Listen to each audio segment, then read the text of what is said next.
maybe it's QCD, maybe it's supergravity, but anyway, some two-loop calculation. And you'd be writing down, there'd be a whole bunch of diagrams. And maybe there's a diagram like this. And you can keep on writing down diagrams, including things with four-point, they're also non-planar, etc. So instead of using Feynman diagrams, we want to use these on-shell ideas. For example, in gravity, it's very advantageous to use building blocks that are gauge invariant. So how would you go to do, what would be a good strategy? Well, one strategy is called the maximal cut method, where you can systematically build up the integrand, kind of term by term, piece by piece. So the idea is you start looking first at those cuts where the maximum number of propagators are cut. So this thing looks very much like that thing, but their interpretation is different. This might be a Feynman diagram. This thing, everybody, I could like draw like a cut. So the propagators are just replaced by on-shell. So this thing would be a place you could start. It doesn't capture everything. It, in fact, captures just a little piece of it. It's pieces that are inside only this diagram, and not even all of them. But it does it in some gauge invariant way, where this is now a 3-point on-shell amplitude, and you sew it with the next guy, and you sew it, and you sew it, and that basically allows you to build up the numerator, or of not everything, but some, a part of this. And it's kind of done in a not kind of, it's done in a gauge invariant way, that this is just using everything on shell. Okay, now that thing doesn't capture everything, because for argument's sake, see this thing? Let's say there was a Feynman diagram like this, or inside this diagram, there's a piece where this propagator cancels. You see you're missing something, right? You should have picked up that piece. Well, where do you find that piece? Well, the answer is you do another cut, where instead of 2 3-points, you replace it with a 4-point, like this.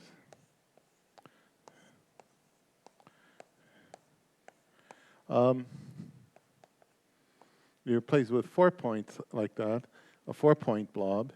Now, in here, there's a piece that looks like that, right? Because there's a piece with that propagator. So what you do is you subtract out any contributions that, in a sense, are living above it. Like you can see this piece is living in here. You just subtract them out. And the piece that's left behind is the piece that you're interested in. And you can do this methodically, and it's called method of maximal cuts, in the sense we start from maximal cuts, and that gives us, it's not exactly an ansatz, but it gives us an expression which is our tentative integrand. But we know we're missing pieces, so then you start doing cuts with fewer cut propagators, and then you subtract out the pieces you have. What the piece that's left over is the missing piece you're after. And you just methodically go through this. So this would be what we would call the maximal cut. And this would be a next to maximal cut. Let's call it NMC. And then you can keep on going. You know, there's pieces, let's say like this. And so on, and this would be an x square maximal cut. And if we're doing gravity, this is really good, because if we're doing gravity, then what are these things? This is the square of the Yang-Mills vertex of the gauge theory. This is, again, double copy, square. This is, right? So you're basically doing systematically building up the entire gravity theory through double copy, filling out all the missing pieces. And then at some point, you run out of things. You know, let's say, like, if these are all massless, I mean, I'll show you where you can run out of things. Okay, this would be the last, like this. Well, if you, maybe here's an example of where you run out of. Maybe let me write it like this. If I start collapsing, let's say I take this, I'll collapse this propagator and that propagator. So what happens?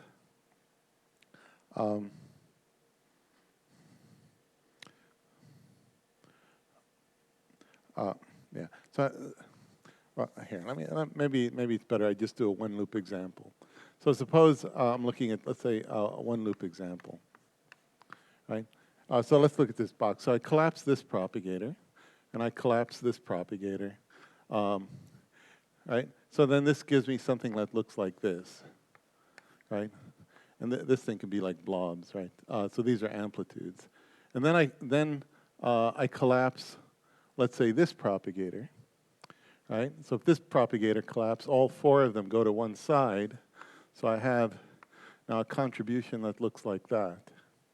This thing is 0 because in dimensional regularization, it's a scaleless integral. So you just, at a place you stop because once you collapse too many propagators, you wind up with integrals that are just 0. Okay, so the procedure, you just keep on doing it, collapse, all possible ways of collapsing. You start picking up pieces, and then at some point, you try to collapse one more propagator, like, not cut the propagator. You'll wind up with contributions that are only, like in this example, if we're looking at, let's say, something like this, and then you are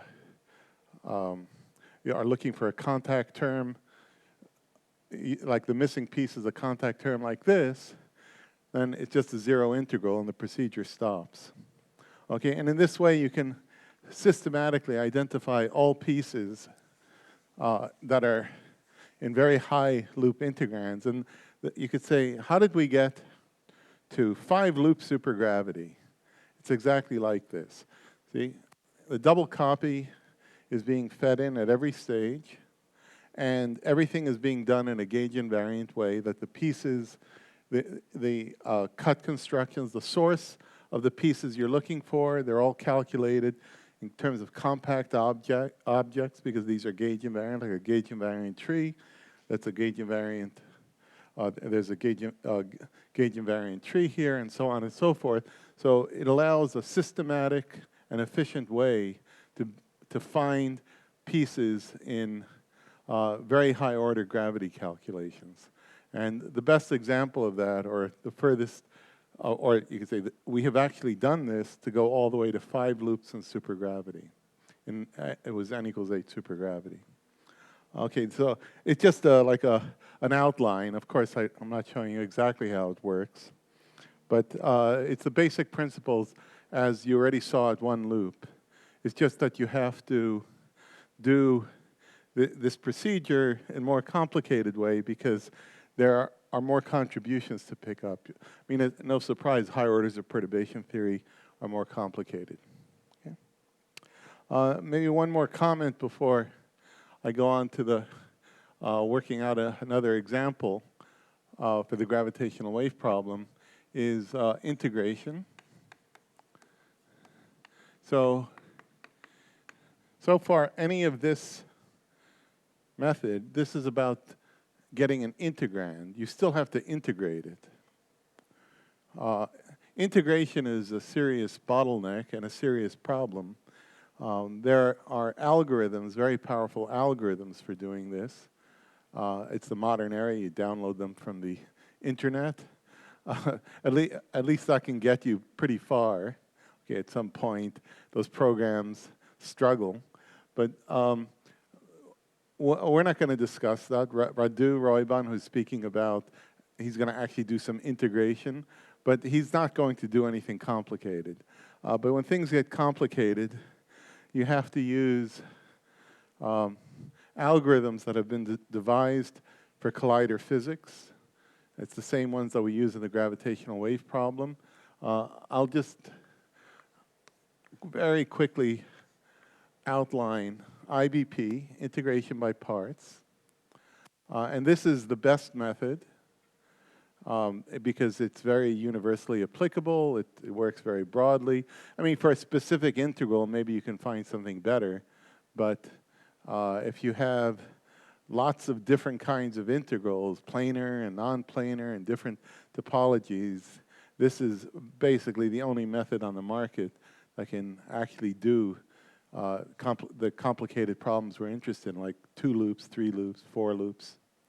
And the way it works is kind of interesting because it revolves around dimensional regularization. Dimensional regularization is actually crucial for how these technologies, all the integration technologies work. So here's an integral, ddp over 2 pi to the d. And then there's some integrand. Okay, it depends. And this could be a product. Like this could be very high, let's say, number of loops. And there's an integrand. This is the integrand. And what you have is the integrand depends on the pi, maybe some external momenta. So in dimensional regularization, you can write down an identity. And let's make it, basically you can dot this into any vector. I mean, you could put in a v in here, v mu.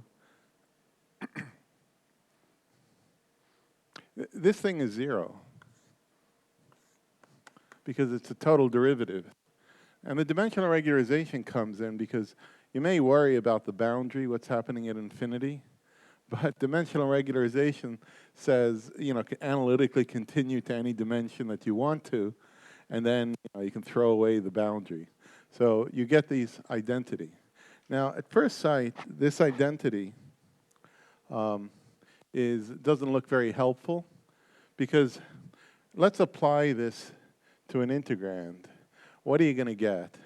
You're going to get a spray of stuff, right? I mean, let's just apply the derivative. So the spray of stuff is now a set of integrals. And the identity says those integrals are all related to each other in some way. Right? So that doesn't seem very useful. But let's suppose you did this, let's say it's a complicated integral, like let's say we're working at 4 loops. You do this 100,000 times, and you generate hundreds of thousands of integrals.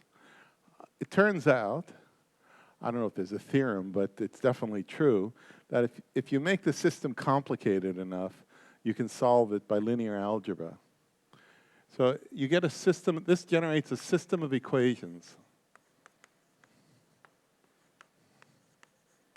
And that system of equations can be solved by linear algebra in terms of the simplest integrals you have. They're called master integrals.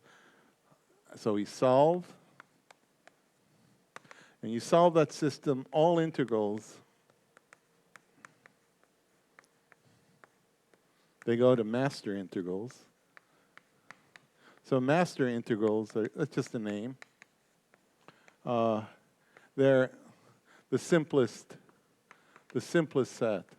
So if you have a lot of integrals, you reduce them to a small set of integrals. Okay, and that's the first part of how you do it. The second part is you can now use this trickery to generate a set of differential equations. And the way that works, what's a differential equation? You take an integral, here. I have, let's say, my box integral, I4 of s and t. So I could imagine that I differentiate with respect to s. Okay, and then I get something, if I do that, or maybe I differentiate with respect to momentum p1, right? I just differentiate maybe, and I make it, let's say, p2 dot this thing, like there's mu and mu, right?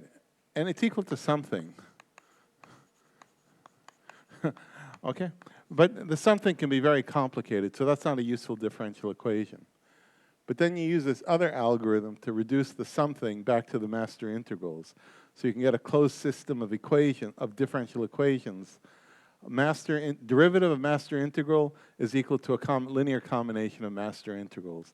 So you get a set of differential equations, you solve those, and that's how you do it. That's the basic technique. I can tell you, well, my favorite program, it's because he's my friend, and also it's a really great program. It's FIRE. But there's many others like this.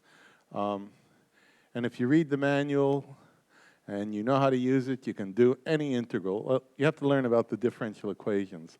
But you can certainly get to this basis of master integrals, and it's really awesome.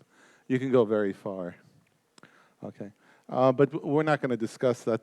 I'm afraid the only integral we're ever going to need is going to be this one, where this is massive. This is M1, M2. And the only one we're actually going to have to evaluate will be this one.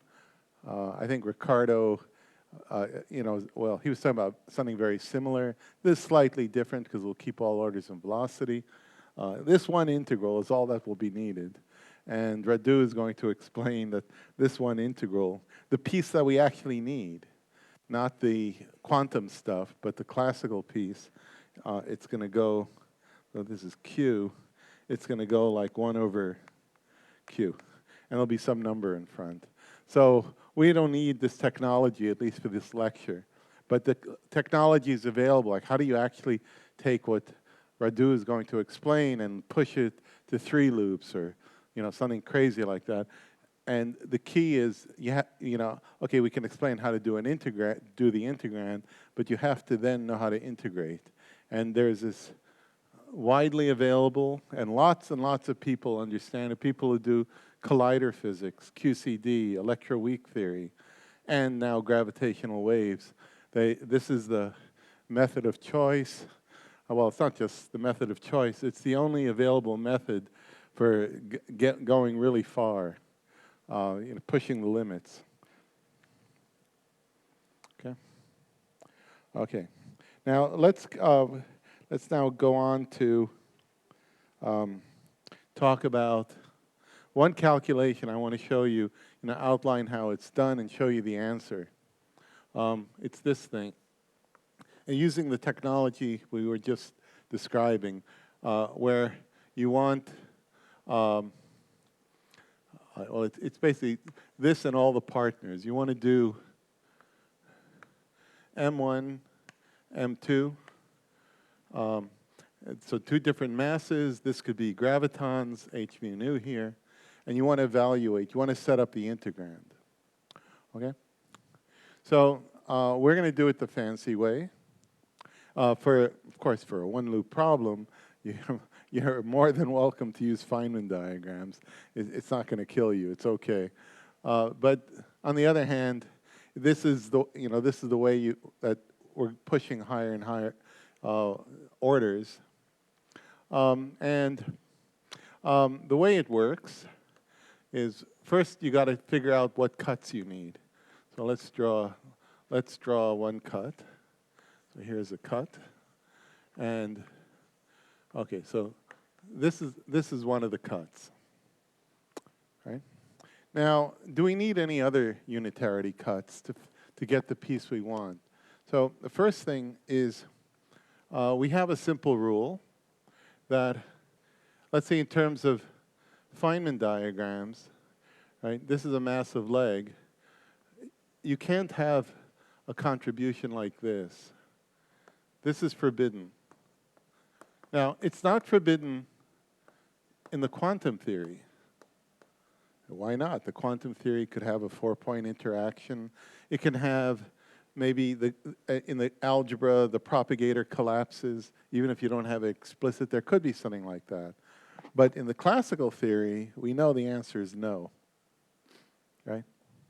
So this is forbidden because you can't have, right, this thing represents a black hole. That represents a black hole. they can't touch. And why can't they touch? Because this calculation is only valid when they're sufficiently far apart. So they can't touch because we're not interested in it. By definition, it's the way the problem is set up. The whole separation of scales, the things have to be far apart. So this is forbidden. Now, this thing, suppose I wanted this piece. I mean, the way I would get it is by looking at the T-channel cut, right? And all missing pieces, let's see, so I'm interested where this is present and this is present, right? That means it's effectively on shell in the sense there have to be the propagators. That's what the cut does. The cut says these propagators are present. I mean, I replace them with on-shell delta functions, but underneath it, the propagator is there, right? So the only cut, this is a T-cut. Let's call it 1, 2, 3, 4. This is a T-cut, right? So the S-cut, this would be like an S-cut. S-cuts we're not interested in because they pick up information that we don't, any new information is uninteresting because it's things like this. The contribution, let's say the diagram or the piece that we're looking at, okay, this has both an S and a T-cut, but we could get it out of the S-cut, so we don't need the T-cut, right? The information is already there. And the only information that we're missing are contributions like this, which we're uninterested in. So this is the only cut needed. See? This is one of the reasons why the gravitational wave problem and the unitarity method are compatible. That there's some natural idea about which unitarity cuts contribute and which ones we should be evaluating. So in order to get classical physics, this is the only thing we need to calculate. Okay, so that means we have to do Comptons. This is, right, this is a Compton. Oops. Okay, gravitational Compton. Okay. So our task is to put together two Compton amplitudes. So that's what we should discuss. Oh, yes, something else important. Yeah, so there's also a piece in here. Oh, yeah, so this is forbidden because black holes, let's say black holes can't touch outside the region of the calculation. Another point is, what about maybe gravitons? They can do this, right? So maybe you have to worry about this. But if you look at this, you wonder, graviton closed loop, that sounds quantum. And indeed, I believe Radu is going to do the detailed counting, and then he's going to say, yes, this thing is, all of this is order h bar. And it's because of the closed loop. There's actually a simple rule. Maybe you remember Fadeev-Popov ghosts. Well, there'd be a Fadeev-Popov ghost in there. That's quantum. That has nothing to do with classical physics. So you can immediately spot that this doesn't belong. Okay, but then when you do the careful counting, classical counting, Radu will explain how to do that. I'm not going to do that here. But I'll just say we don't need it, or Radu is not going to need it, so anything that's a bubble like this, I'm just not interested in. I throw it away, okay? Yeah. Oh, no, I do need that. I just had that temporarily. Sorry. The point for that, why I wrote that there, maybe let's look over here. So the type of contribution that looks like this Feynman diagram, you see, you might think it has a T-cut, right? Sorry, an S-cut. You might think, and it does, but the point is the information I'm looking at I could have gotten out of the T-cut, so I don't need to bother with the S-cut, even though this thing has an S and a T-cut. Okay. So it's just to argue that to do this calculation, we need to only look at the T-cut. We don't have to look at the S cut. So normally in quantum field theory, you got to look at all the cuts, and indeed there are contributions from all of them. But for this particular problem of trying to figure out interacting black holes, only the T cut is sufficient. So that's happy. Okay, the next thing is we need that Compton, and we also need to understand how to sew these things. So let's just remind ourselves about something. So the first thing will be to just have a look at how the sewing goes. So suppose I have, I'm going to sew, let's say, a tree level. And I want to sew gravity. Okay, there's 1, 2, 3, 4. So let's just talk a minute about doing that.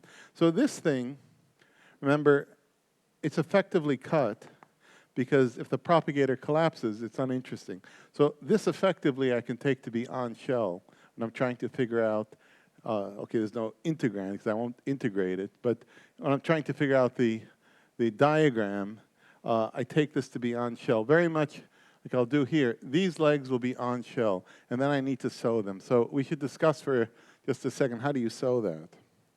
Okay, so the first thing is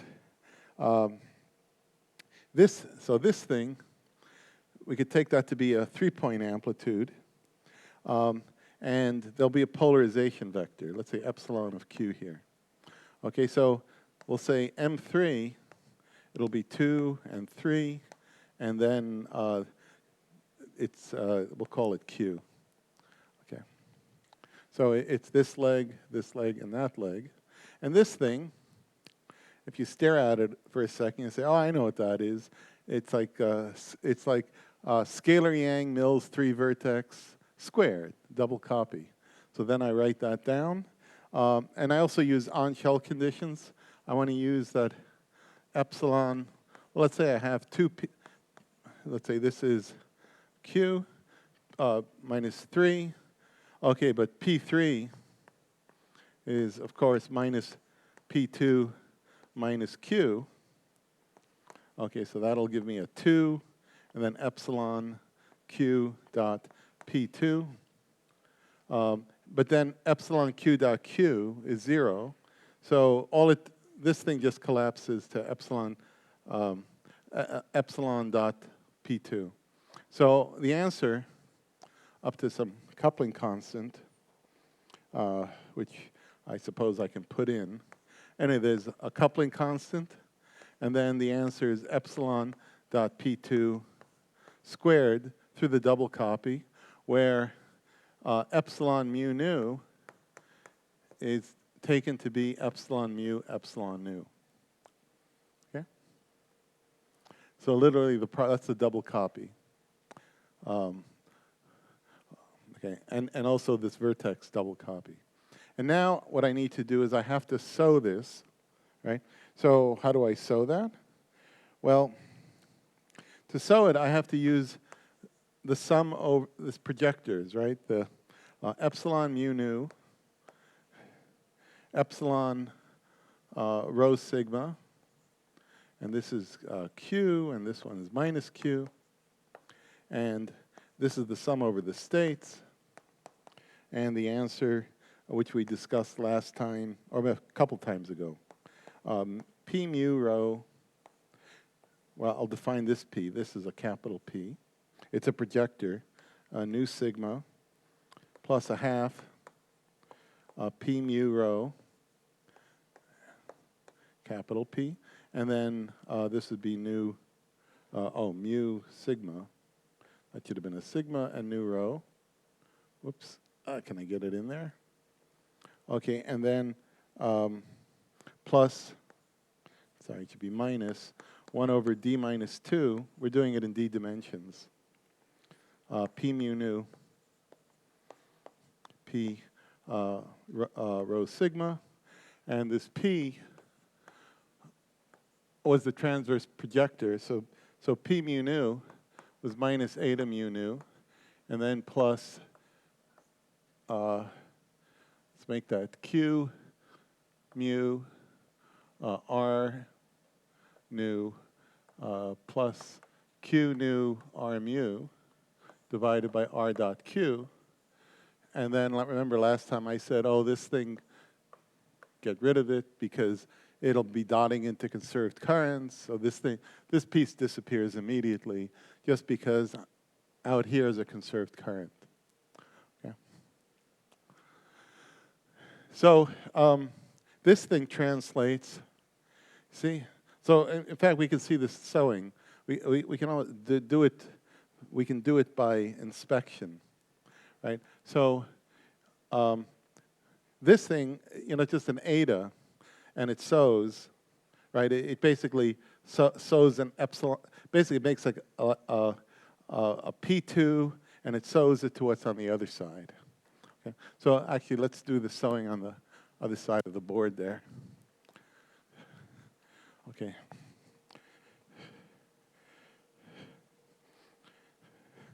So the thing we have to do, right, is this thing. Okay. So that's equal to the sum over states, and I'm dropping i's and things. Never mind the i's. Okay.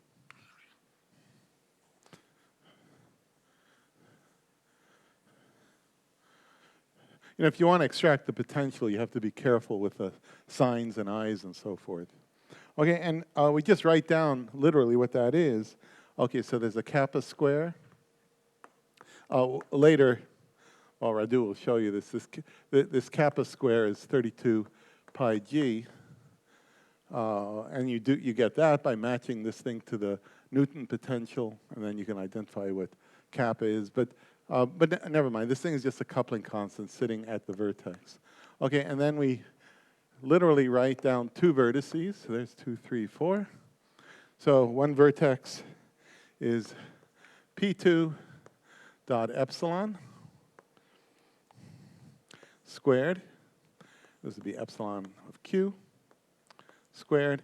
Okay, then in between is a 1 over Q squared. That's the propagator, or the missing pole, the propagator. And then we have, on the other side, we'll have P1 dot epsilon minus Q squared. And then we got to sew it, sum over state. So you go look over there. The first two pieces, these things, they just create a dot product. See, the epsilons get replaced with etas, and it doesn't matter which one because it's symmetric. So the symmetrization there is trivial. It's a statement that the Schwarzschild black hole will not couple to an antisymmetric tensor, only the symmetric piece, because this thing is symmetric. So you just get P2.P1. But there's the dilaton. See the dilaton at the end, the subtraction? That's the dilaton subtraction. The trace has to be subtracted out. The only thing that does is it contracts P1 against P1. P1 dot P1. All that of course, is just M1 square. It also contracts P2 against P2. So you just get the answer for gravity, basically straight out of gauge theory. Okay. So the final answer is that this tree, if you put in some appropriate normalization, it's minus kappa square over Q square, and then P1 dot P2 squared minus 1 over D minus 2, and then M1 square, M2 square. So the first piece, straight double copy, right? As if though you're not subtracting out any dilatons. Whatever you get, you get. And the second term is taking away the trace. Okay, and I personally prefer keeping the D minus 2 like in D dimensions because it tags the dilaton subtraction just so you can keep track of it. But you can see the double copy right here. It's like a difference of like 2 double copies, right? One is with the you could say the complete double copy of all the states. So that's the dilaton. If there was an antisymmetric tensor here, it would have been in there, and the graviton. But then you take out the state. Yeah. And notice that in this thing, it wasn't a big deal, right? The double copy gives the wrong states because we have the extra dilaton, but not a big deal. We just take it out. And the same. Now, the idea is let's do the same for this thing. So we're going to do this again by double copy, just to show you how it goes. And it's actually quite cute. So first, let's do QED. Now, you might be a little concerned because QED is not the natural theory to double copy. It should be the non-abelian case, non-abelian gauge theory. The double copy of that is gravity, not QED. But we'll see it doesn't matter, that the QED will be good enough to get everything we need. Okay. So first we'll do QED. But we're working in the classical limit, so I don't know, I shouldn't call it QED, I should call it electrodynamics, because we need to head to the classical limit, to make it analogous. So it's two balls of charge, they're actually finite, macroscopic things, and I guess we're thinking about two of them, and you scatter one off the other, and we want to use that to extract the electromagnetic potential. So QED is very nice because the Comptons, so the Comptons are really easy. So we don't need any fancy anything to do a 4-point calculation. So let's put some labels. Let's call this Q1 and Q2. You'll see why I'm labeling it like that. Well, it'll be, I'm using these labels, right? And this will be Q1, and this will be Q2, like this.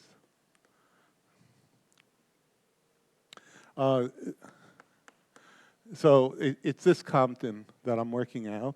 And you don't have to fool around. You can just write down a couple Feynman diagrams and be done with it. 1, 4. So it's these 3 Feynman diagrams. And this is now photons. These are all photons here. Okay? And the answer, M Compton, and in QED, just follow the Feynman rules. Okay, 2I. So the normalization is just following the Feynman normalization for Feynman diagrams. That's what this I is doing there. And you just write it down. Epsilon of Q1 dot P1, epsilon of Q2 dot P4, and then divided by, there's a propagator here. That propagator carries momentum. Let's call this one P1. So it's P1, 2P1 dot P1 dot Q1. So that's the propagator. I mean, just written in a nice form. Okay. Remember, it's on shell. Everybody's on shell. Okay. If it was all off shell, I'd need a quadratic propagator here, right? Actually, maybe I should show you something. So P P1 minus Q1 minus M square.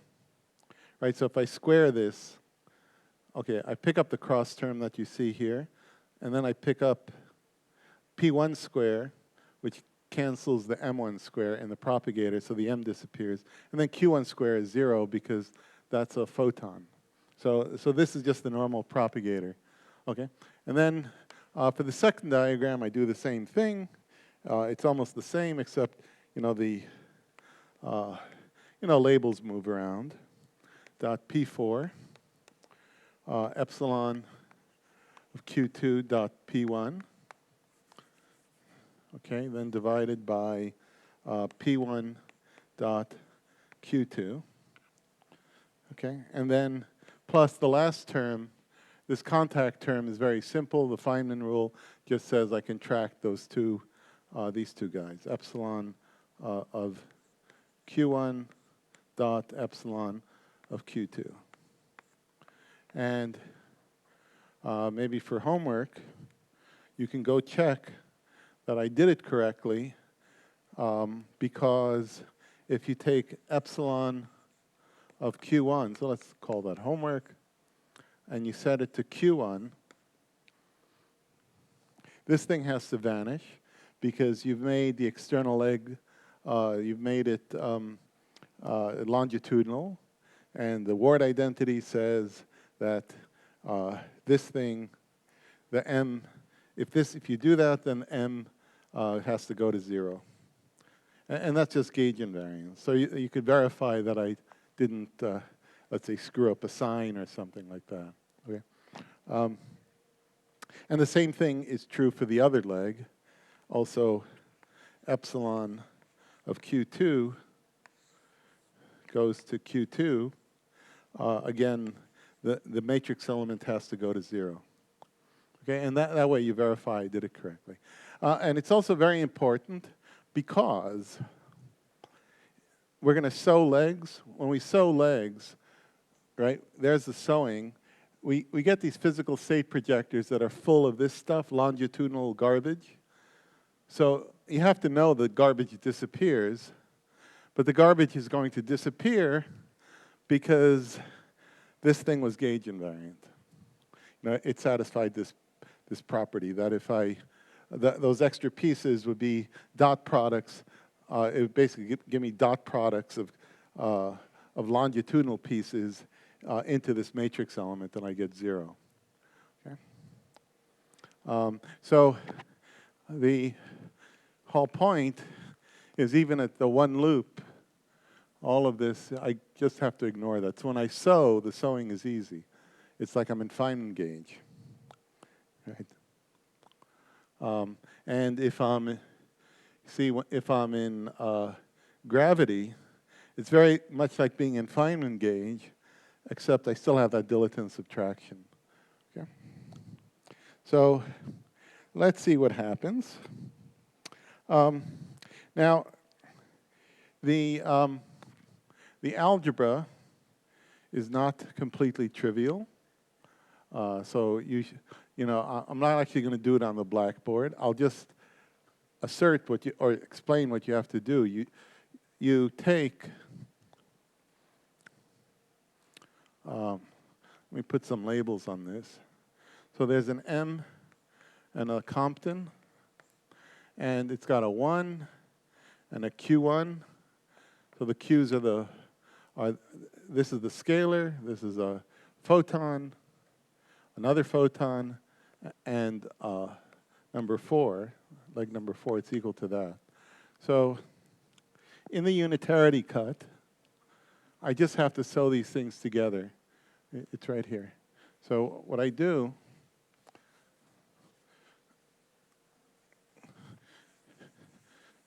so that cut, the cut, and it's a T-channel cut, right? I mean, I do exactly what this, make that straight line. I do exactly what the picture says. Okay, there's the picture. So I'm supposed to sum over the states.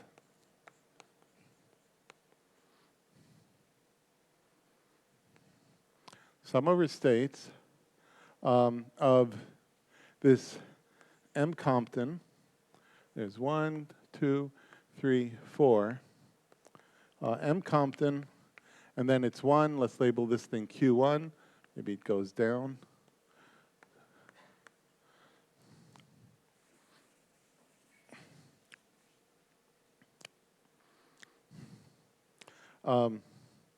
So it should be 1.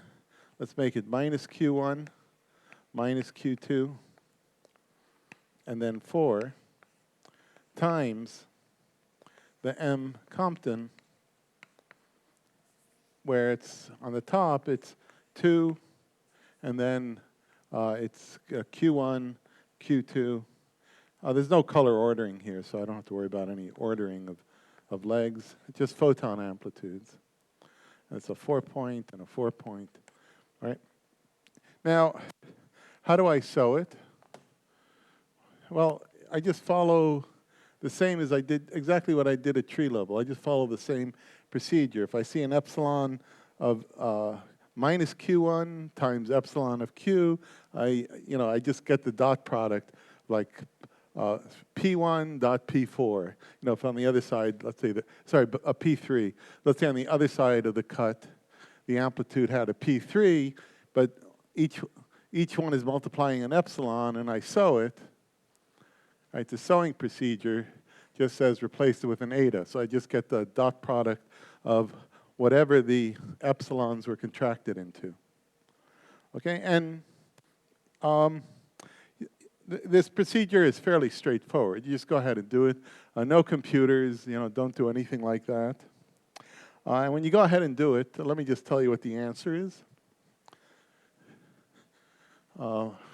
Otherwise, I think I would definitely run out of time and go over time. But we want to organize the amplitude in the following way. Okay, so now this is one loop. So this is one loop. Now, it's not, right now we're just talking about a cut, but we can call it an amplitude because everything we need is contained in here. So we might as well call it an amplitude. If we put back the missing propagators, then it's an amplitude, or an integrand for an amplitude. So let's just put back the missing propagators. Let's put back the integrals. Right, just put them right back. We took them away when we talk about the generalized unitarity. We'll just put them right back. Then we have a very simple formula. And this is algebraically true. You get a coefficient, and we'll call it CB because this guy will be the box. This will be the box integral. And I'll tell you what the coefficients are, and I'll show you what exactly these things are. Plus, let's call it the X box. So that's a cross box. Okay, the X box. And then the cross box. Then there'll be triangle integrals. So we'll draw a little, here, triangle. It's a little triangle. Okay, I have to still tell you what these things are, but I think you know what this is. That's a box integral. Okay, this is cross box, so it'll be twisted. This one is a triangle.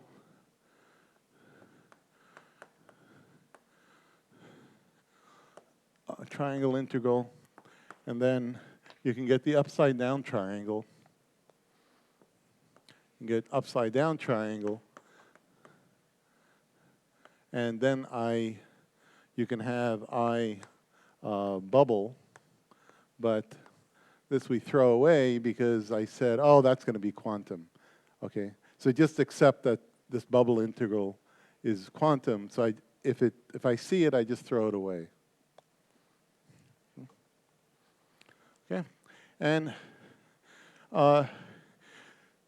so these things are just coefficients, so not too much to explain, but I'll tell you, if you do the algebra, what you'll find. This thing is, as you might expect,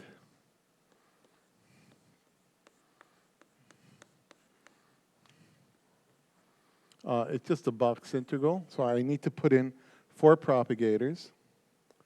Oh, let's make this L. L. Oh, whoops. Sorry. L square. L minus Q square. And then P1 plus L square minus M1 square.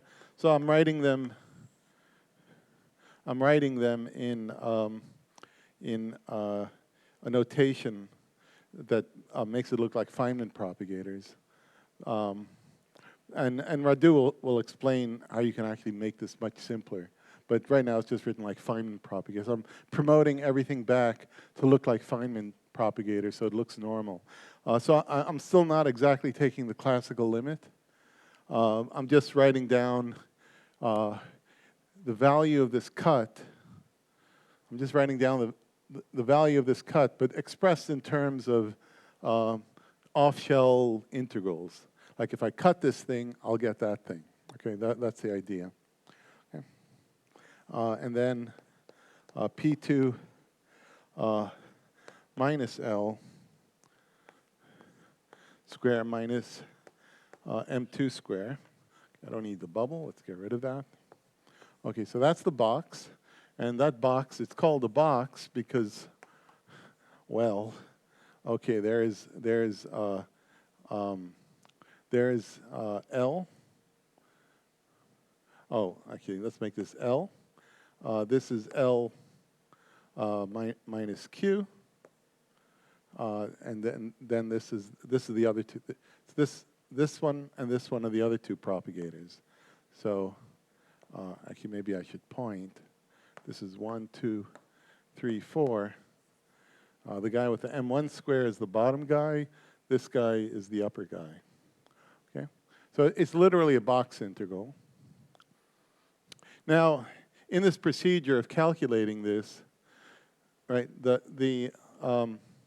this thing was missing, right? So in this calculation, I said, oh, you sew it together? I don't have the integral. So I just put in the integral, right? Because it was missing, so I put it back. And then I had two cut propagators, this one and this one. These were cut, so they were missing, so I just put them back. Okay? And then the triangle, oh, the cross box.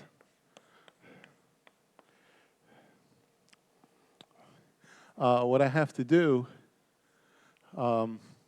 is I have to swap. This thing is swap 2 and 3. Right, so I twist it, right? I swap this and that. And that appears in the electrodynamics. It happens because you can cross these legs, right? There's a diagram like this, there's a diagram like that, and that causes a cross box. So one of them, a pair of these, like on this, and then its partner, that's the box. This one with a partner of this guy causes the cross box. So that's where this cross box appears. And then the triangle integral, you shouldn't be surprised. Let's see, the upper one, I just cross out this propagator. Okay, ddl on 2 pi to the d.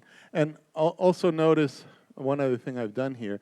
I picked some different, I just write it in terms of some off-shell momentum that I'm calling L. So in fact, this L, if you go back to these labels, it's this one, right? Q1L. I just switched to L because I want to write everything in terms of one variable. So I don't want Q1 and Q2. I just want L and the external momenta. So it's just some little relabeling, okay? So that's what that L is there.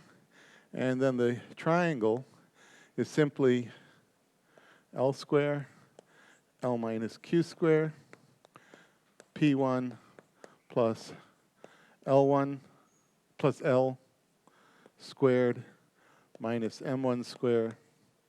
And then I don't have this propagator, right?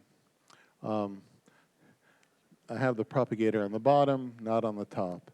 And then the upside down triangle, it's very similar. Instead of this one being dropped, I drop that one. And algebraically, okay, this is a more intense homework, but it's straight algebra. I mean, literally, you just, everything I'm doing here, you just take this, and there was a sewing, and you just do the algebra, and then you shake the pieces to organize it into box, cross box, triangle, upside down triangle. And the answer, maybe I'll put it over here. I don't want to erase this. Let's put it over here. The answer for those coefficients, I mean, that's the stuff we're after, is the coefficients.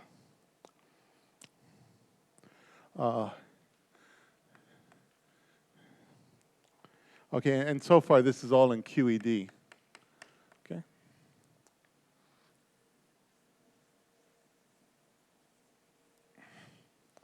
QED.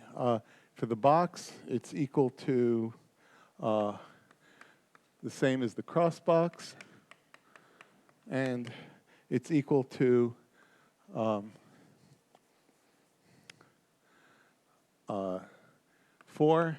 Q1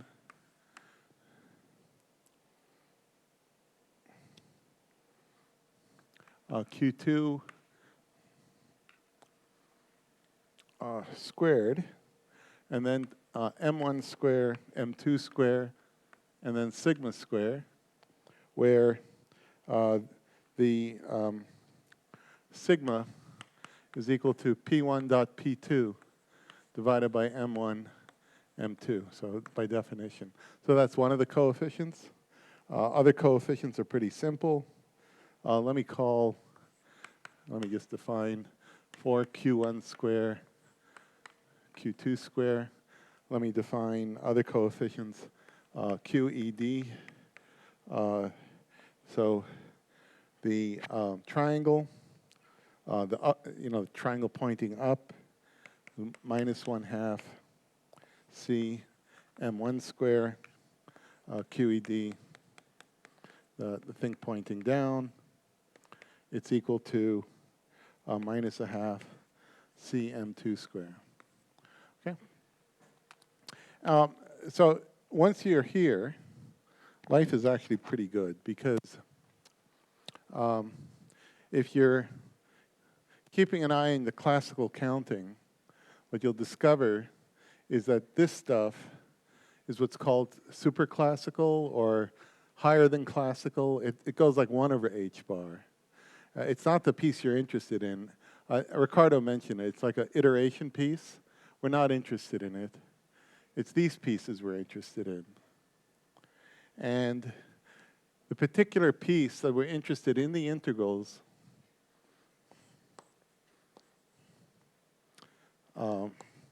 actually, the value of the integrals is identical.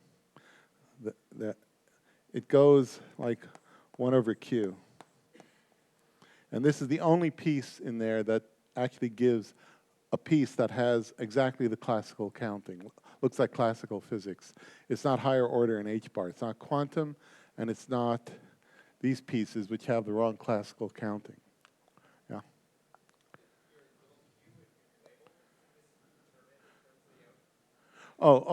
Yeah, sorry. I forgot something important, sorry. There.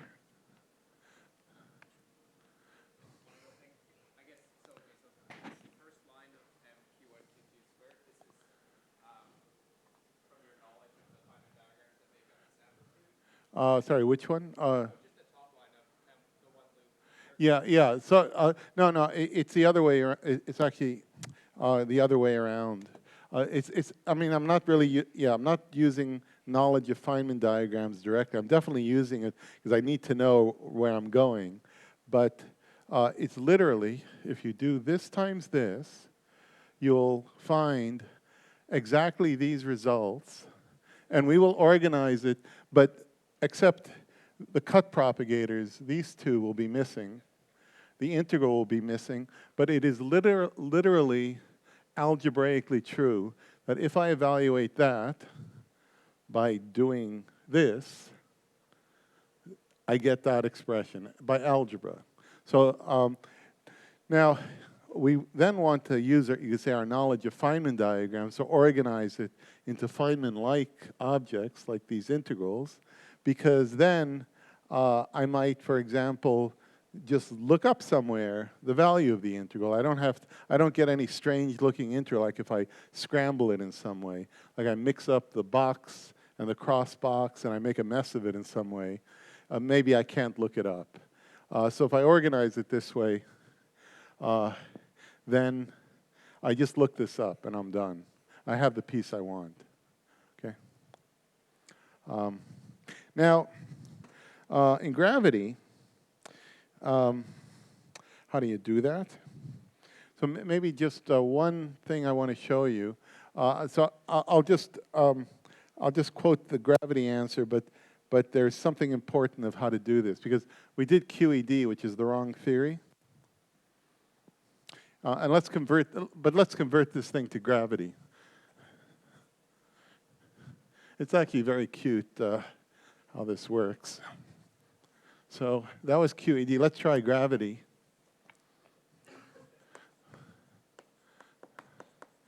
Now,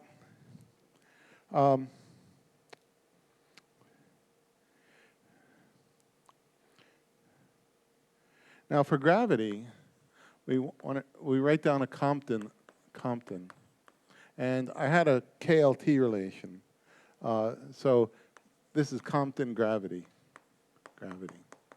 right? Let's say 1, 2, 3, 4, like so. And KLT said, oh, this should be equal to 2K1.K2 A 1, 2, 3, 4, where this is Yang-Mills. I'll put it like a Yang-Mills here. Yang-Mills. Yang-Mills with scalars.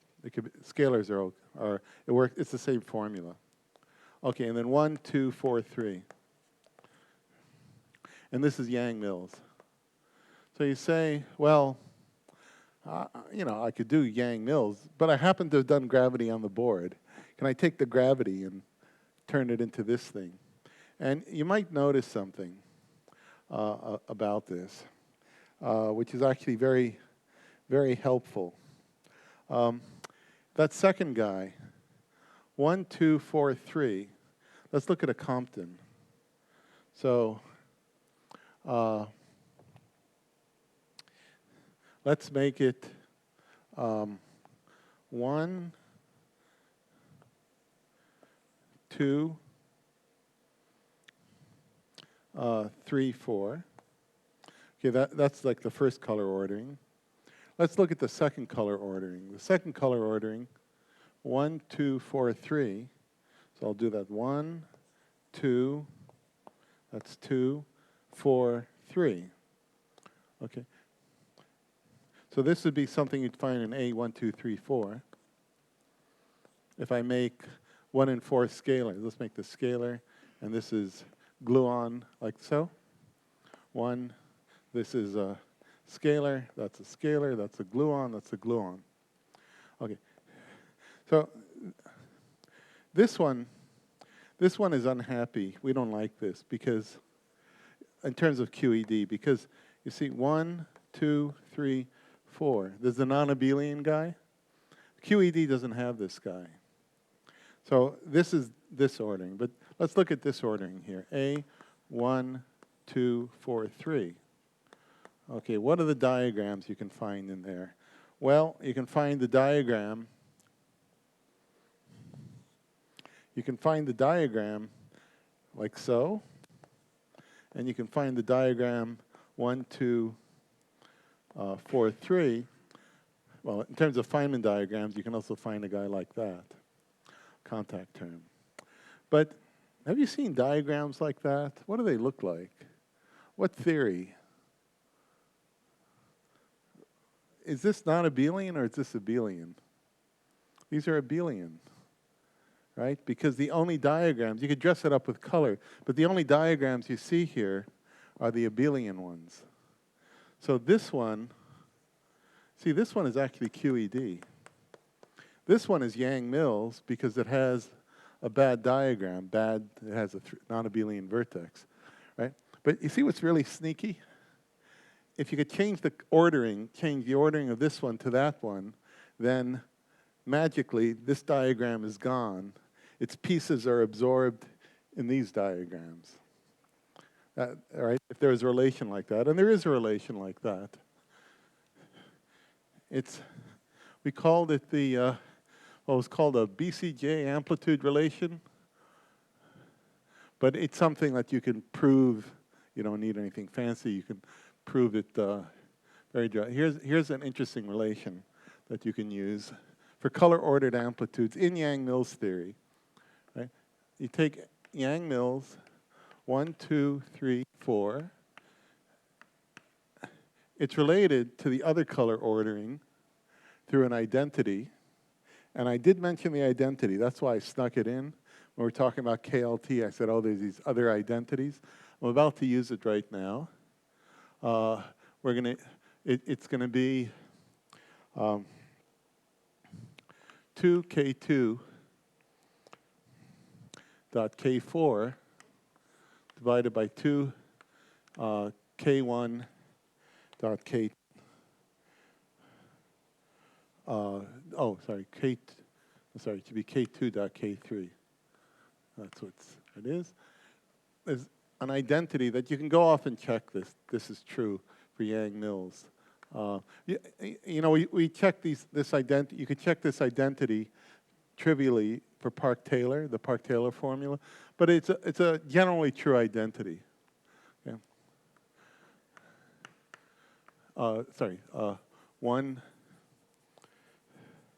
1, 2, 4, 3. So what the identity does is it removes the 2-4 pole, right? This is color ordered, and it puts back the pole that's on the other side. And you're more than welcome to go home and check that this is true for Yang-Mills, right? But the Yang-Mills amplitude, just looking here, for that color ordering, it's the QED amplitude. Okay? So that's also equal to 2K2 up to a normalization, which depending on how you normalize things, but up to a normalization having to do something with color, it's equal to the QED. Okay, we're not going to worry about normalization here.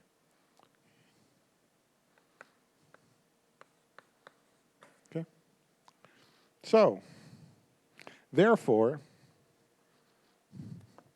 with this little trickery, by the way, this little trick only works at 4 points. You can't keep on you know, you have to do the Yang-Mills to do double copy. You can't really do QED all the time. It just happens to be here you can do it, so that it was a little easier to explain that, you know, that's the QED answer.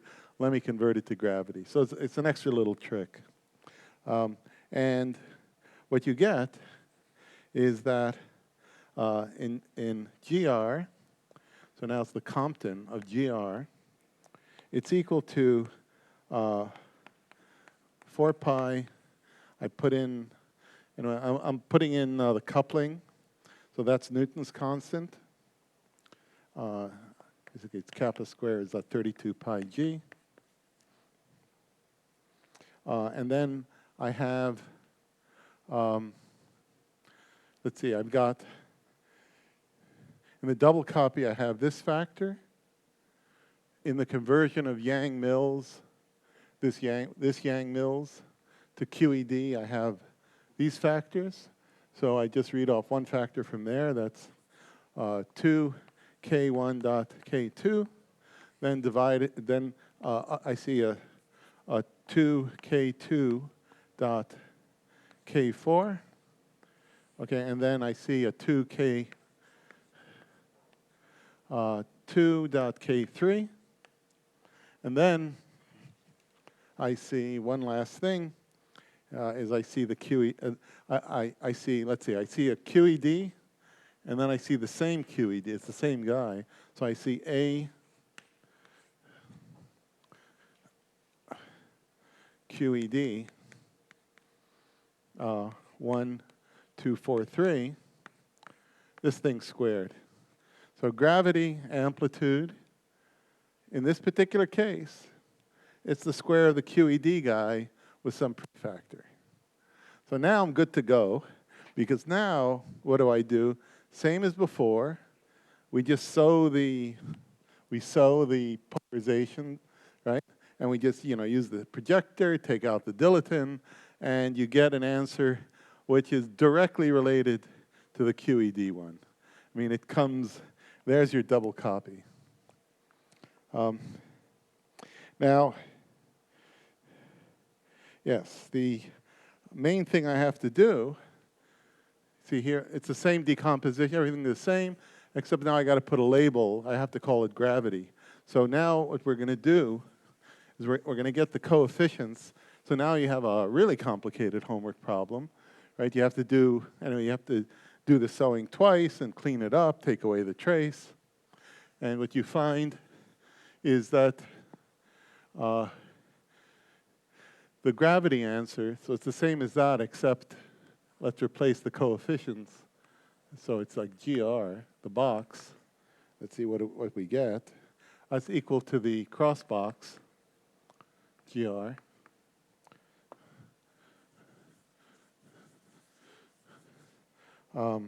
That's equal to, well, it'll be a coefficient GR. There I had a C. Somewhere I had a C. Oh, did I erase it? I must have erased it. Anyway, there's a coefficient, the C. C in the GR. Okay, so is equal to 64 pi square G square M1 square M2 square. Okay, and then this coefficient gets multiplied another 4 M1 square M2 square, and then 2 sigma square minus 1. Who's the minus 1? That's going to be the dilaton subtraction. This is going to be, you could say, the double copy piece, and that's the dilaton subtraction. Okay, and then the other coefficients, let me just write them out. There's a triangle, GR, minus 3, 5 sigma square minus 1, M1 square, and then the triangle the other way around. You just have to swap the M1 and M2. And it's the same. Oh, I lost a CGR. Oh, wait. CGR. It's the same, there's the same prefactor. CGR is in front of everything. Let me not crowd it so much. CGR. And then we have the triangle, and that's equal to this. Okay, so that's equal to same constant, same factor, minus 3, 5 sigma square, minus 1, and then M2 square. Okay? And it'll be identical. It's the same story. The QED, if you then want to go ahead and extract the potential, you have to evaluate the triangle integral and pull out that piece. It'll be exactly the same. So Radu Roiban, he's going to, I believe he'll make believe that you already have this answer. And then he will continue to explain how you extract out of this thing what's called 2PM. Well, it's fitting I started a lecture at 2 p.m., but anyway, I'll finish at 2 p.m. Post-Minkowskian. So this would be the order G square correction. See the G square? Order G square correction to Newton. The correction, you'll see it's pretty obvious. There's a sigma. Sigma, I defined that to be equal to 2p1 dot p2 divided by m1, m2. Okay, and anyway, he'll explain how to extract the classical physics out of that. He'll explain about the classical counting. I didn't actually use very much of it because all I did for classical counting is I said, oh, don't worry about that bubble integral. So then Radu should go ahead and justify why you don't have to worry about it. And so he'll take this and turn it into the physics of two interacting black holes. Okay. Okay, I think that's all I had. Okay.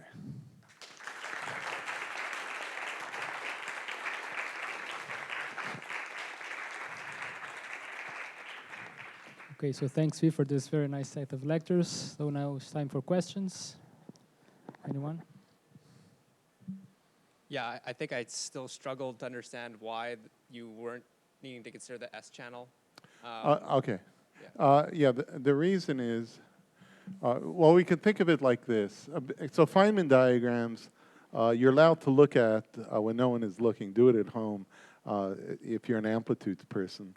But the Feynman diagrams will explain, if we just start writing down Feynman diagrams, we can understand why it was only S channel. So we just are going to write down every Feynman diagram we can think of, right? So, maybe I'll write down, let's say it's gravity, built into gravity. Hiding in there is maybe a piece like that.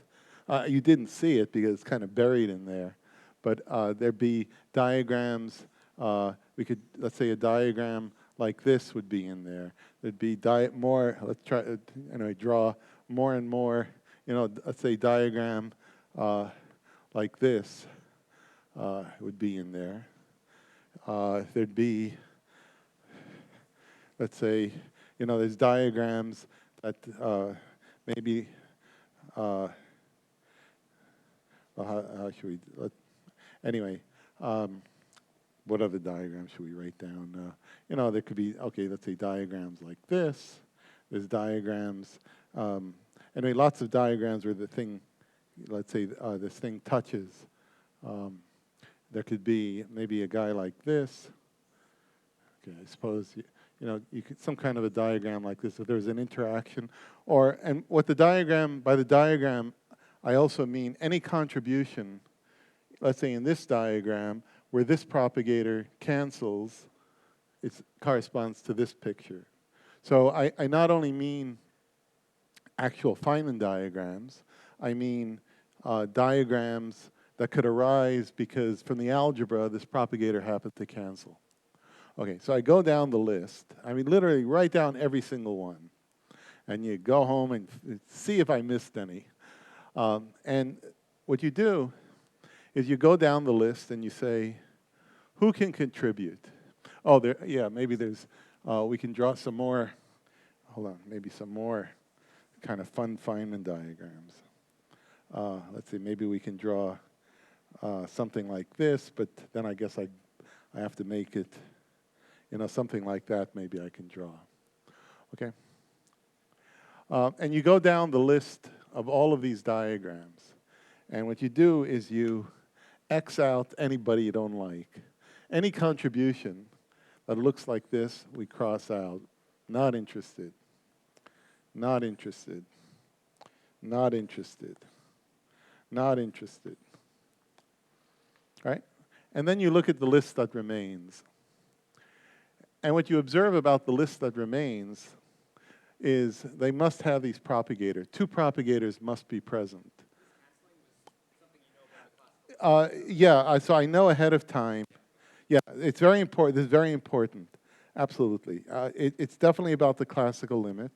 Or maybe not even necessarily the classical limit, but the idea that the black holes have to be far away, that I am never going to do this calculation if these things can touch. Okay? So I cross it out, and then I ask the question, how can I reconstruct the pieces I want? And because I need it, I don't allow them to touch, it's the cut. Effectively, it's the cut. So the cut, what it does is, of course, it puts it on shell, but what it really does for us is it makes it so the propagator has to be there, that the guys can't touch. And those are the only contributions we want. We could have kept them all, but then we go all the way to the end. get the Fourier transform of that, of the potential, and then we'd find delta function, contact interaction. We're not interested. But intuitively, this doesn't look like a guy that you want because it needs to be gravitational interactions. So the observation, which made us very happy, and of course when we started thinking about this, we realized this very fast, and we were very happy that the unitarity method, meaning instead of like writing down Feynman diagrams, you just consider these cuts, which demands that graviton propagators be there, gives you the pieces you're interested in. So it's literally what we're doing here is we're building those terms in the amplitude, which are the only possible ones that can contribute to the thing that we're interested in. And the key thing is that it has to be a long-range force, or objects have to be far apart. And that, of course, is for the reason that if the objects were close, our approximation has broken down, or if they touch, then that's bad. Then approximation is completely broken. Okay. So it's actually very slick in how this works. That a priori you might have thought, it's very hard to figure out where pieces come from, but much of it is just done. You just look at it; it's obvious. If they touch, no. Okay, and then there's actually Ricardo had mentioned. I heard him use the words "method of regions." That method of regions is now the more sophisticated business of how, from the piece that that there's a classical contribution, how you extract the classical contribution and you efficiently get rid of the unwanted quantum contributions which are still in here. Okay. Any other question? Wait for the mic.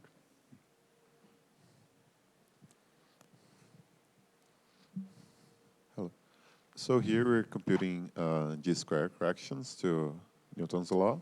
When we did the classical QED computation, we also obtained some Q's to the fourth corrections, right? What are these corrections that are classical into yes, that's a very good question, because, I don't know, I learned someplace, was it elementary school, Coulomb's law is everything, right? Because gravity is nonlinear, right? And therefore, they're corrections. That's what post-Newtonian is supposed to be. The general relativity corrections. And what are these corrections doing in Coulomb's law, right? You think Coulomb's law is pure. That's it, done? That's the only potential. Well, the answer is actually kind of amusing. It has to do with the way that this thing is, with the very idea of a potential. So, in electromagnetism, when you say potential, and in fact this potential has this property that one will extract, it's instantaneous in time, right? So that's not right, right? Because in fact, the speed of light and transit time, it's the retardation. So in fact, the reason why Coulomb's law has non-trivial corrections, I think that's what you're asking. How could this be? Because it's a linear theory? Is that? Yeah. The reason is because the retardation effects make it as if though it's nonlinear. Okay, so it actually turns out that's something profound, because you might now ask a little question.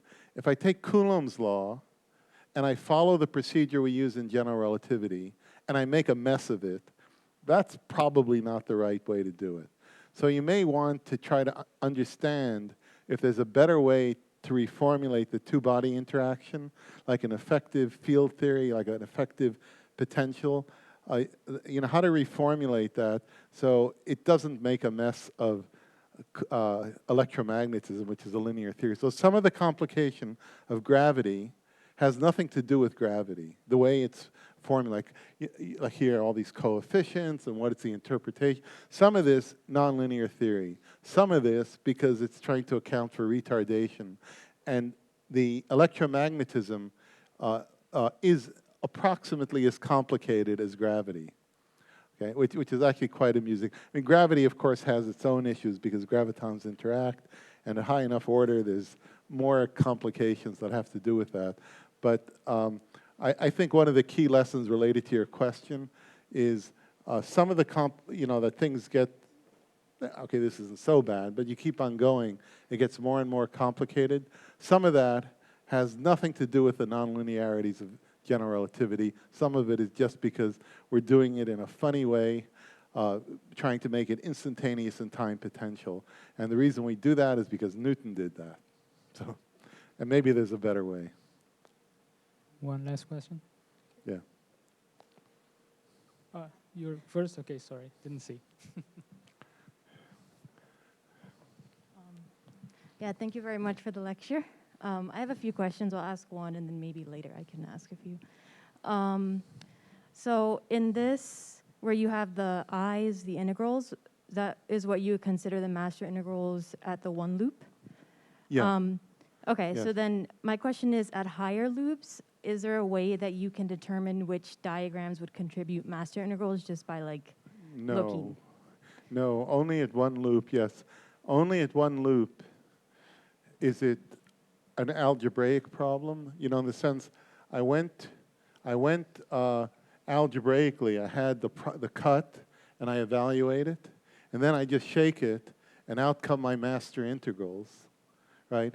That's only one loop. At higher loops, you do that. You don't get you get a spray of, it's more complicated, and then those have to be reduced by integration by parts. So it's only one loop where masters pop out at you with no grief. Higher loops, then you need some heavy-duty machinery of integration in order to expose all the master integrals. Okay, so there's no intuitions you can have about any of them. Excuse me? There's no intuitions you could have about the diagrams to kind of say, oh, this could be. No. Sorry. Sorry.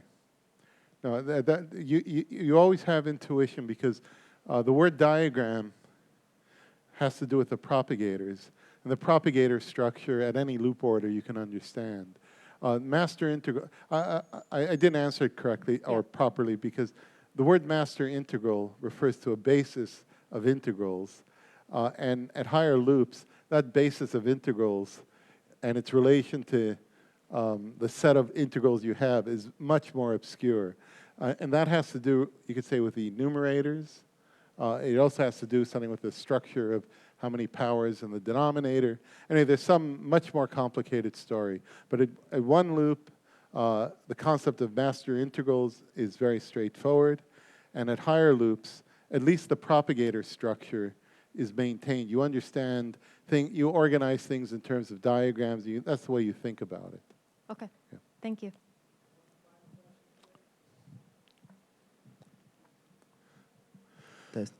Well, thank you for the lectures. It was amazing.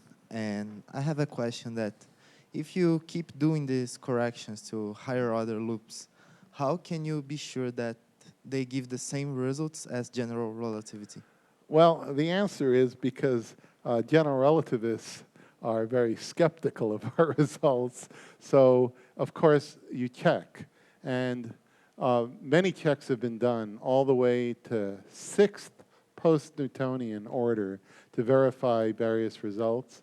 So the idea is this post-Minkowski approach and the post-Newtonian approach, they overlap in a very simple way. If you take any expression here, say here, this is all orders in velocity. You expand the velocity and you compare to post-Newtonian. So you compare some of the pieces in the series expansion. If it agrees for enough terms, you declare it's okay.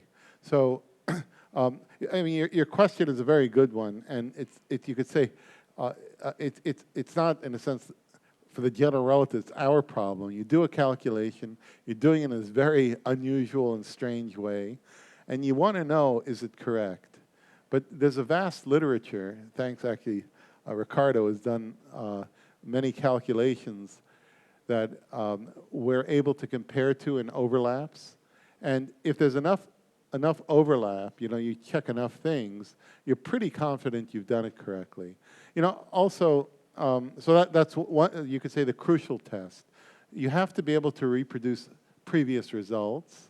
You also need to extend beyond previous results. Whenever you have something that overlaps a previous result, you just make sure that it is exactly the same.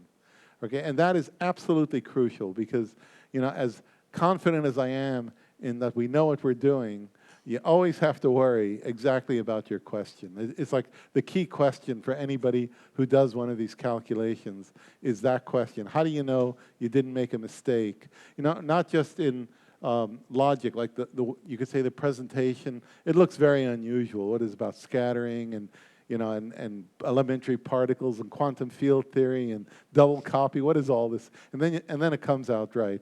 And never mind even that. Any calculation at all in this game, you know, no matter what, there's a million places you can make mistakes. It's a question you always have to ask, no matter what you do. And that's the key is previous literature and comparing overlap, and then of course carefully thinking about the logic of what's exactly gone into this. All right, so let's thank Zvi again.